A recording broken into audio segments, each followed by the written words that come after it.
You aren't struggling because you're bad with money. You're struggling because your exhaustion has been weaponized into someone else's quarterly profit. The American dream didn't disappear. It was quietly automated, stripped for parts, and sold back to you as a $30 Uber Eats delivery. You're sitting on your couch on a Friday night, staring at a glowing screen, feeling a heavy, quiet exhaustion deep in your bones. It is a specific kind of tired. You did everything society asked you to do. You got the degree, you landed the corporate job, you learned the new software, and you work harder than any generation before you. You have access to the smartest technology in human history. Yet somehow, you have never felt so drained, and your bank account has never felt so fragile. I need you to hear this right now. The fact that you are burned out is not a personal failure. You are not lazy. You do not have a problem with your work ethic.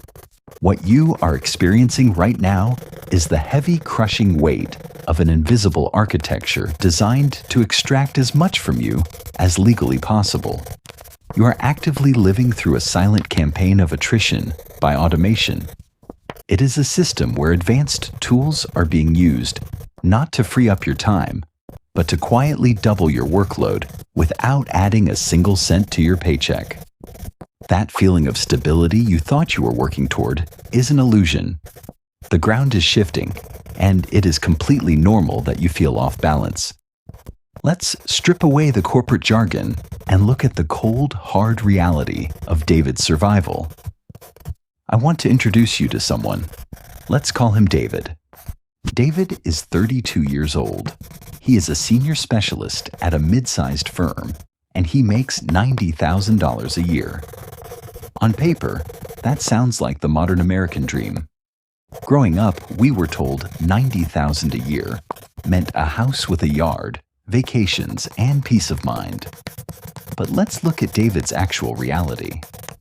After federal and state taxes, health insurance premiums, and a modest retirement contribution, David takes home roughly $5,500 a month. Rent for his one-bedroom apartment is $2,200. His car payment, gas, and insurance take a $650 bite. He pays $600 just to keep up with his student loans and minimum credit card balances. Add in $800 for basic groceries, utilities, and internet. When the dust settles, Jan David has about $1,250 left for the entire month. This is where the dream starts to bleed. That $1,250 is not wealth-building money. It is barely survival money in today's economy. And here is the profound truth that financial gurus refuse to acknowledge. David does not get to use that money to buy stocks or build a business. That money is almost entirely swallowed by what we need to call the psychological coping tax. Think about David's day. After 10 hours of navigating endless, meaningless metrics, surviving back-to-back video calls, and absorbing the stress of an understaffed department, his cognitive willpower is entirely depleted. When he orders a $30 meal on Uber Eats, or buys something completely unnecessary on Amazon at midnight, or pays for 4 different streaming services, he is not being financially stupid. He is caught in a dopamine trap. Silicon Valley designed these apps with billion-dollar algorithms for this exact moment. They are selling David a tiny fleeting dose of comfort. They are selling him just enough momentary relief to numb the exhaustion so he can drag himself out of bed the next morning and do it all over again. Why is this happening to David? Why is this happening to you? We need to zoom out and look at the macro deception playing out right in front of us. Imagine a chart tracking 2 lines over the last 50 years: worker productivity and worker compensation. Starting in the 1970s, those 2 lines divorced. The productivity line is shooting straight up into the sky. Powered by computers, the internet, and now artificial intelligence, You are producing exponentially more value than a worker did 40 years ago. But the wage line, factoring in inflation, it has been practically flat. This disconnect is not an accident. It is the direct result of a corporate structure entirely obsessed with shareholder primacy. The executives at the top do not actually want AI to replace you completely. Algorithms cannot take the legal blame when things go wrong, and they cannot manage complex human emotions. What the C-suite really wants is to use AI as a weapon for leverage. Their strategy is painfully simple. They quietly lay off 20% of your department. Then, they turn to the remaining 80% and demand that you use new technology to handle 150% of the original workload. They do this to make the quarterly balance sheets look incredibly lean. They do it to keep Wall Street happy. They do it to artificially inflate the stock price so the executive team can cash out their massive equity bonuses. When you stay late on a Tuesday to finish a report because your team is understaffed, your exhaustion is literally being converted into corporate profits. Your burnout is the fuel keeping the S&P 500 running. It is a quiet, ruthless, and perfectly legal extraction of your time. Now, here is where we need to draw a very firm line in the sand. You were born into this system, and the fact that you are struggling under its weight is not your fault. The relentless inflation, the algorithms designed to hack your attention, the corporate structures built to squeeze your labor, all of this was designed to work against you. The deck is heavily stacked, but choosing to keep playing blindly by their rules, that is where your responsibility begins. We have to completely redefine how you view money and work. Right now, society has tricked you into believing that money is a tool to buy comfort, a way to build a cozy lifestyle to compensate for a job you tolerate. That is a trap.